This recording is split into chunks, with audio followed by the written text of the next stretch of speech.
Meanwhile, today, President Trump is kicking off an aggressive return to the campaign trail after his doctor cleared him to resume public activity. Over the weekend, the president declared he's tested negative for the virus and said several times he was now immune to it.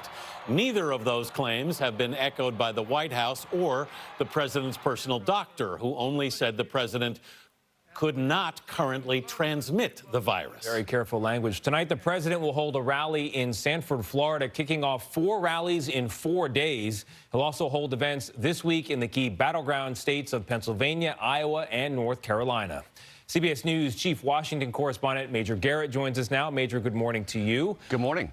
Vice President Joe Biden has had a steady or even widening lead in the national polls, but of course what matters is those battleground tracker polls that we've been watching.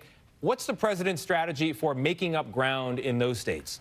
Make up ground by making up for lost time, if that's possible in politics, and at this stage it very well might not be. The president wants to get out and have rallies, but his health is a persistent concern because those close to the president tell me he wants to do more than 1 rally a day, but because of the fatigue associated with coronavirus, he's going to do just 1 rally a day. That's limiting. He'd much rather do 3 or 4. He may build up to that, but they have to keep a close eye on his ability to carry out a rally and then still feel good on the other side of it.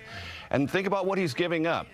There's no debate on Thursday. The first debate drew an audience of about 73 million. No rally this president will have will draw an audience like that, or the contrast that he could draw if it was an effective debate performance with Vice President Joe Biden. So that is something the campaign is giving up. It needs to try to replace it with rallies, but that's very, very hard to do. When we talk about Donald Trump needing to make up ground, it reminds me of 2016 when clearly he made up that ground. Comparatively speaking, is the campaign in better or worse shape than it was against Hillary Clinton in 2016? You know, there are many analysts who look at this race and don't believe it's as close as the polls indicate, which is not that close at all, and here's why. This is not an open seat race with a challenger from the outside of American politics like Donald Trump was in 2016. What Donald Trump did in the closing days of the 2016 race, I was there. Not only did he do 4 or 5 events a day, but he also won the hearts and minds of late deciding voters in many of these key battleground states. Historically, and I know the Trump effect changes a lot of things we've come to understand historically, but historically, late deciders simply do not break for an incumbent president, especially one who is trailing. And that's where President Trump finds himself now. President Trump did well with seniors in 2016. Now, according to polls, he's trailing badly. Is his message on COVID and his own experience with the virus helping or hurting?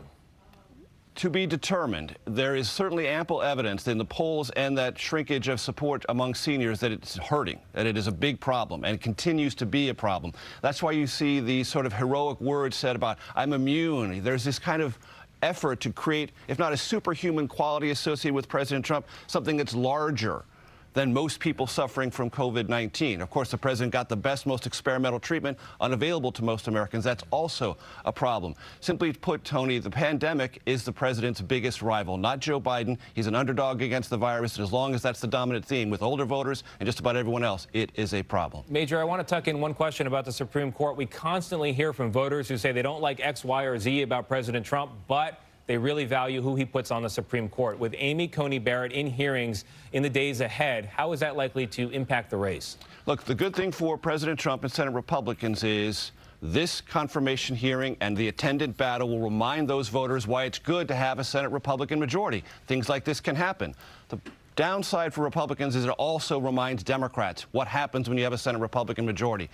And Democrats, I believe, and the polls indicate this, are going to be more fired up watching this than Republicans will, because angry is always more fired up than satisfied. And that's life. Major, thank you very much. We appreciate it. That's true in most things. Yes, Angry is more fired up than Major's right about that. Yeah, no, it's true. It's true.